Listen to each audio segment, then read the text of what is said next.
అలా సరిగ్గా తిరగని ఆ పింక్ సీట్‌లో ఎవరెక్కి ఎరుపప్పులు అవుతారా అని దాని ఆపోజిట్‌లో ఉన్న గ్రీన్ సీట్‌లో కూర్చొని జాను నేను ఆత్రంగా చూస్తూ ఆ పింక్ సీట్‌లను వీడియో తీస్తున్నాం. ఇంతలో బ్రేక్ డాన్స్ మొదలైంది. కాసేపటికి నాకు ఒక డౌట్ వచ్చింది. వీడియో ఏంటి ఇంత క్లారిటీగా వచ్చేస్తుంది అని. నా పక్క సీట్‌లో కూర్చున్నోళ్ళేమో ఓ అరిసేస్తున్నారు. "ఒరేయ్! మూవ్‌మెంట్ ఏదిరా" అని. అప్పుడు చెప్పింది జాను, "మనం ఎక్కింది కూడా అలాంటి అక్కుం బక్కుం రిపేర్ వచ్చిందే" అని.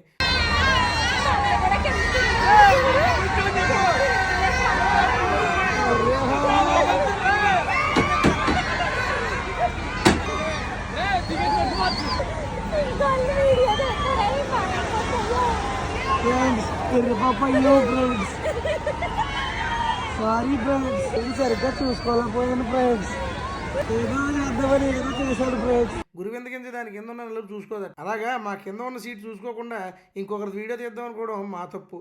అప్పుడు మా మనసులో నుంచి వచ్చిన ఒకే ఒక డైలాగు, ఎరుపప్పులు ఎవరో ఒకసారి గుర్తు తెచ్చుకో అని.